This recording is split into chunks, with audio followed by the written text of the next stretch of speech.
Eu falei, mas uma outra estatística mostra que a maior parte dos herdeiros de impérios bilionários, de grandes empresas e companhias que foram construídos e se tornaram verdadeiros impérios, a maior parte dos herdeiros vai colocar a perder aquele império bilionário que foi herdado em pouco tempo. Isso significa o quê? Que então a herança é maldita? Não necessariamente.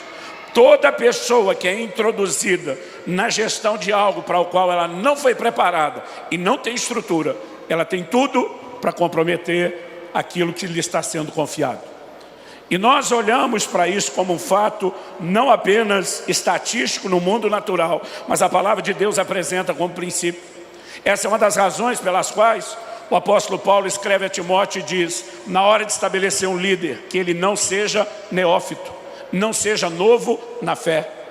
Essa talvez seja a razão pela qual os levitas, para começarem a cooperar em algumas áreas no templo, eles precisavam de 20 anos de idade, dependendo da função 25. Um sacerdote não começava antes dos 30 anos. E acredite, apesar de aos 12 anos de idade, Jesus está dando um show de Bíblia para os mestres do templo. Ele não começou seu ministério antes dos 30 anos de idade. Porque quando a Bíblia fala de maturidade, nunca é só o quesito espiritual. Há sempre uma combinação de vários desses fatores juntos. Então Paulo escreve a Timóteo e diz, o líder não pode ser novo na fé. Porque a experiência dele pode ser fantástica, impactante, inquestionável, mas isso não significa que ele teve tempo para crescer ou para amadurecer. E algo que eu percebo pelo próprio ensino da Bíblia é o cuidado que eles tinham de não estabelecer líderes imaturos. Na verdade, eu acredito que líderes imaturos, eles produzem mais dano à igreja do que falta de liderança. Talvez a prova disso é quando eu e você olhamos para o livro de Atos e vemos Paulo e Barnabé plantando igrejas no meio dos gentios.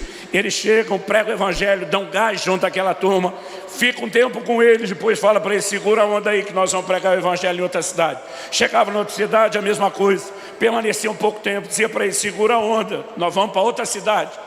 E Atos 14 diz que depois de várias cidades é que eles voltaram para levantar os primeiros níveis de liderança, os primeiros presbíteros. Significa que quando saíram, deixaram sem liderança. Por quê? Porque é melhor ficar sem liderança do que ter líder imaturo. Líderes maturos causam mais problema do que falta de liderança.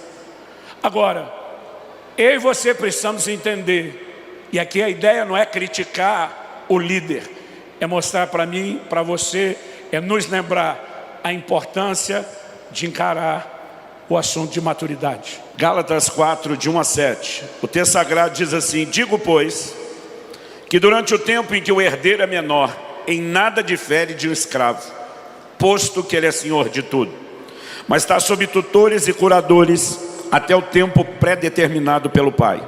Assim também nós, quando éramos menores, estávamos servilmente sujeitos aos rudimentos do mundo. Vindo, porém, a plenitude do tempo, Deus enviou seu Filho, nascido de mulher, nascido sob a lei, para resgatar os que estavam sob a lei, a fim de que recebêssemos a adoção de filhos.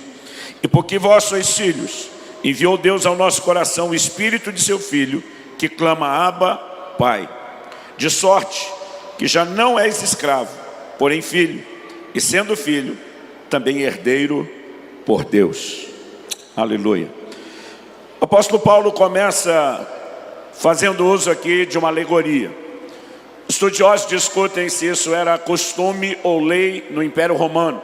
A verdade é que para nós não faz a menor diferença, porque depois de apresentar que, de acordo com algumas literaturas antigas, tanto era lei como costume, talvez pela extensão do Império Romano, em alguns lugares aquilo foi um costume e em outros se tornou lei. Talvez alguns acreditam que pela dificuldade de precisar o tempo dessa literatura, pode ser que o que durante uma época era costume, depois se transformou em lei.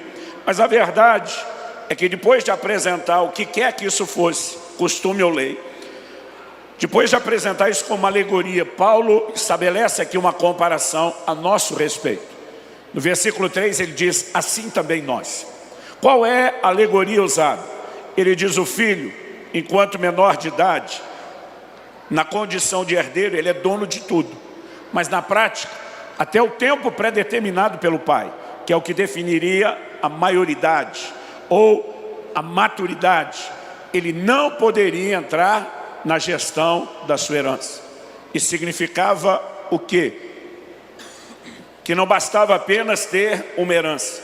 Para se ter acesso a essa herança ou a gestão dela, era necessário maturidade. E ao que eu e você precisamos entender e compreender, que nesse paralelo, embora o apóstolo Paulo, se a gente for ser fiel à exegese, à interpretação bíblica, ele está falando do período antes da vinda de Cristo na lei, nós vivendo essa condição como tendo uma promessa, herdeiros de uma promessa, mas vivendo como escravos. E agora, depois da vinda de Cristo, no tempo predeterminado pelo Pai, nós podemos entrar nesse lugar de relacionar com Deus como nosso Pai e agora nossos filhos. Nós não podemos negar que mesmo para mim e para você, que vivemos hoje esse tempo bendito da nova aliança e que somos os filhos, nós precisamos entender que também a nós se aplica essa verdade. Sem maturidade, nenhum de nós, por maior, por mais extraordinária que seja a herança, nenhum de nós será introduzido na plenitude dela. Quando olhamos para a palavra de Deus, isso é um fato.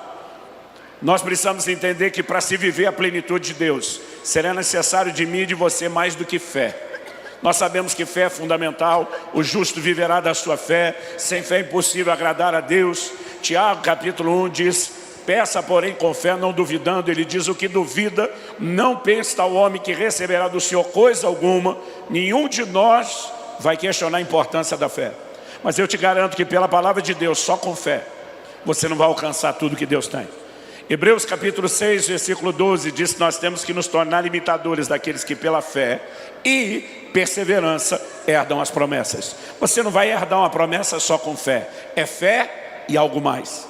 Em 2 de Pedro, no capítulo 1, o apóstolo Pedro diz: acrescentai a vossa fé. Ele está deixando claro que a fé já está lá, mas ele diz: acrescentai a vossa fé, a virtude, o conhecimento. E depois de fazer uma relação de virtudes, ele diz: porque se em vós houverem e abundarem essas coisas, vos será amplamente concedida a entrada no reino eterno de nosso Senhor e Salvador Jesus. Então é fé e algo mais. E nós temos olhado para uma geração que ela tem acreditado na utopia e na fantasia de que só com fé ela vai viver tudo que Deus tem. Eu quero te dizer, não é verdade. Um dos ingredientes necessários, se queremos viver a plenitude do que Deus tem, se chama maturidade. E nós precisamos entender, em primeiro lugar, quão extraordinária, quão gloriosa é a herança. Mas que assim como você encontra aquelas advertências num rótulo de medicamento, mantenha fora do alcance das crianças, Deus, com o alto padrão ou com a plenitude da sua herança, não vai agir de forma muito diferente comigo e com você.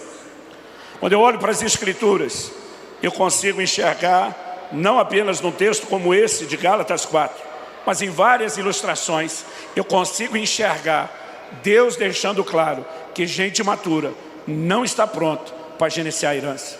Você lembra de Lucas 15, quando você lê a respeito do filho pródigo? Alguém que teve acesso à herança e dissipa tudo por falta de maturidade.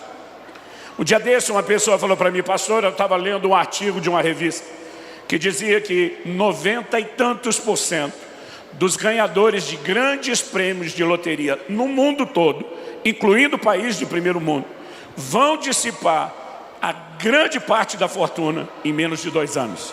Ele olha para mim e fala assim: essa é a maior prova de que esse dinheiro é amaldiçoado. Eu falei para ele: olha, eu não vou discutir a parte espiritual. E não discutir com ele, não estou discutindo aqui. Então não estou falando nada, nem a favor, nem contra.